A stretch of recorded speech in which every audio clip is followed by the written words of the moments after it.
सबका शुक्रिया। आपको एक बड़े शॉर्ट नोटिस पे हमने ज़हमत दी है।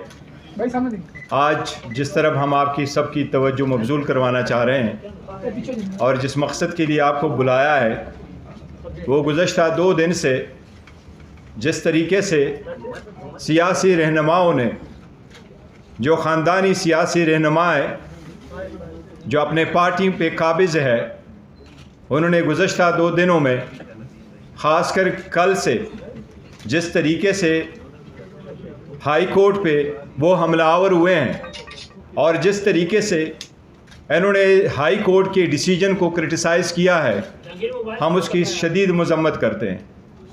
इनका रविश यही रहा है, जब भी कोई डिसीजन आ जाए तो बजाय इसके कि उसको फेस करे, कानूनी रास्ता इख्तियार करे, प्रेस कॉन्फ्रेंस करा के जजेस को और इदारों को तनकीद का निशाना बनाते हैं। ये सुप्रीम कोर्ट पे भी हमलावर थे, ये हाई कोर्ट पे भी हमलावर हुए हैं। ये इलेक्शन कमीशन को यरगमाल बना के बैठे हुए हैं।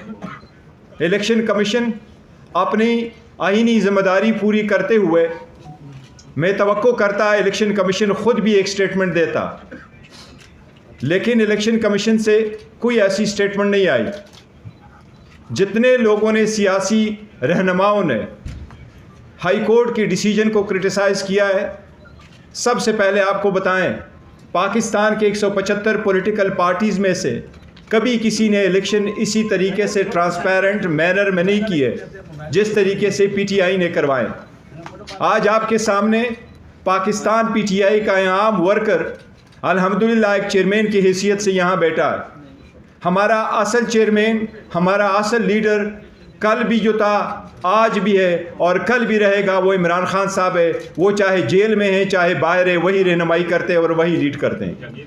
मैं उसके नुमाइंदे की हैसियत से बैठा हूँ और आपको ये हम बावर कराते हैं कि आपके कैमरों के सामने हमारा इंटायर प्रोसेस हुआ है इलेक्शन का।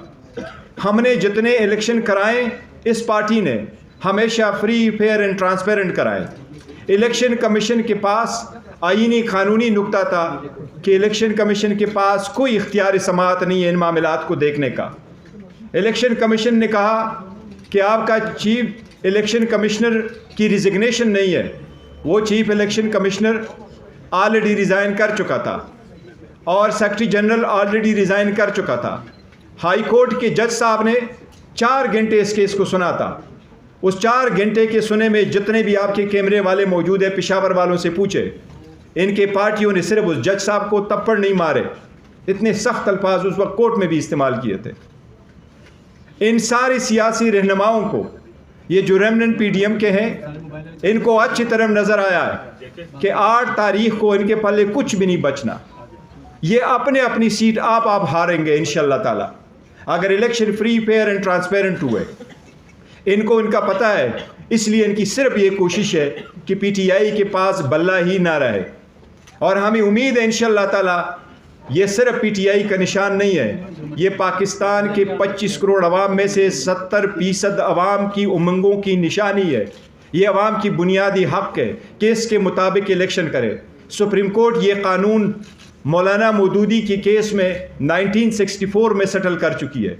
बेनज़ीर के केस में सिंबल वाले में 89 में सेटल कर चुकी है कि किसी पार्टी से सिंबल लेना इस बात का मुतरादिफ है कि आपने उस पार्टी को डिज़ोल्व किया है। और ये इख्तियार सिर्फ सुप्रीम कोर्ट के पास आर्टिकल 17 में मौजूद है, किसी और के पास ये इख्तियार नहीं है। कल आपने देखा है, पे दर पे प्रेस कॉन्फ्रेंसेस हुई है, बाप बेटी, भांजा भतीजा सारे लगे हुए हैं। इनका सब मकसद यही है कि पीटीआई के पास कोई निशानी न रहे।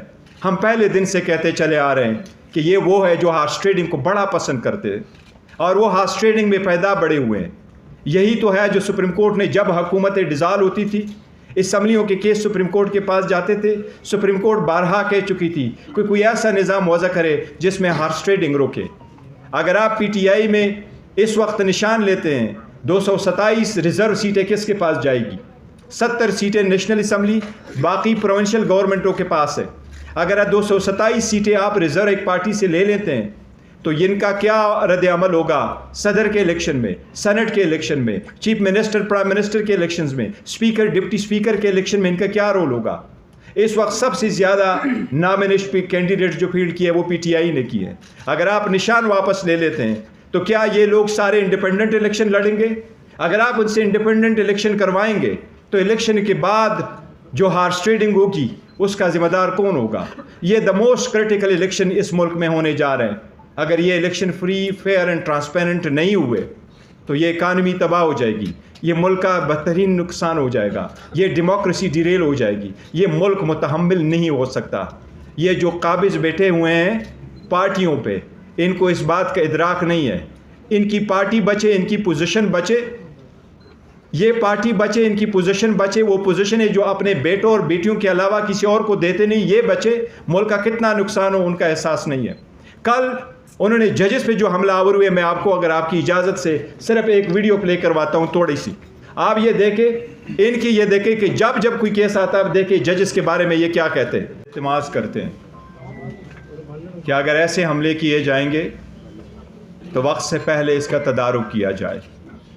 तदारुक नहीं होगी, इलेक्शन करीब तर आता जाएगा तो आवाम किस तरफ चल पड़ेगी।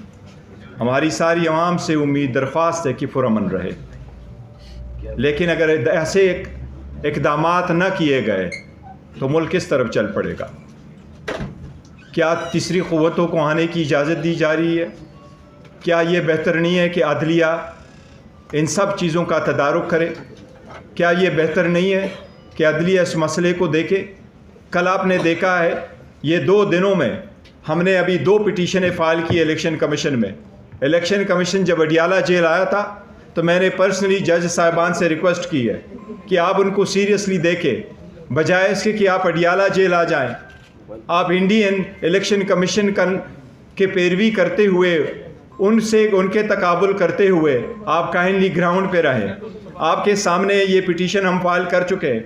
ये 80 से ज़्यादा केसेस है जो इलेक्शन के नोटिस में हम लेके आ रहे हैं कि लोगों से किस तरीके से नॉमिनेशन फॉर्म छीने गए, या उनके डॉक्यूमेंट्स छीने गए, या उनके प्रपोजर सेकेंडर को उठाया गया, और जिनको नहीं उठाया गया, जिनकी स्क्रूटनी हो गई है, उसकी स्क्रूटनी पे आर्डर नहीं हुआ। अगर आप औरतों की नॉमिनेशन फॉर्म से कोई गेम करते हो, ये भी एक रिक्वायरमेंट है 5% होना। हम अदलिया को अभी से बता रहे हैं कि ये एक बड़ी साजिश हो रही है। इतनी बड़ी पार्टी को पॉलिटिकल प्रोसेस से निकालना, ये डेमोक्रेसी को डिरेल करने की साजिश होगी। काइंडली इस पे नज़र रखें और इसके तरह इक़दामात करें। जिस तरीके से शाह महमूद कुरैशी साहब को रोका गया, जिस तरीके से उसको डील किया गया, जिस तरीके से उसको रात एक ठंडे कमरे में रखा गया, ये सारे इस पॉलिटिकल पार्टी को और इसकी लीडरशिप पे प्रेशर डाले और टेरराइज़ कराने के लिए सारी एक साजिश हो रही है। अदलिया से हम हमेशा से दरख्वास्त करते रहे हैं कि काइंडली एक ही तरीका हो सकता है, या आवाम ख़ुद करें या अदलिया करेगी। हमारे अवाम से तो उम्मीद है, दरख्वास्त है कि वो पुरअमन रहे, लेकिन इनके बुनियादी हक़ से महरूम ना करे। इनके बुनियादी हक़ इस प्रोसेस में पार्टिसिपेट होने के लिए अदलिया से दरख्वास्त है कि इस मसले को देखे। ये बेट का मसला ज़रूरी है, इस इलेक्शन प्रोसेस में पार्टिसिपेट होना ज़रूरी है, इस इलेक्शन प्रोसेस का मुकम्मल होना ज़रूरी है। अगर सुप्रीम कोर्ट ने सोमोटो लिया है और इस बात को वर्सी कर रही है कि इलेक्शन 8 फरवरी हो, तो इसका हर स्टेप उस वक्त तक जब तक सारा final nomination of the return candidate नहीं हुआ हो, इस सब के लिए लाजिम है कि ये सुप्रीम कोर्ट अपने सुपरविजन में देख ले। आप सबका शुक्रिया। कोसा साहब कुछ कहना चाहेंगे तो? सीट चेंज कर लें सर।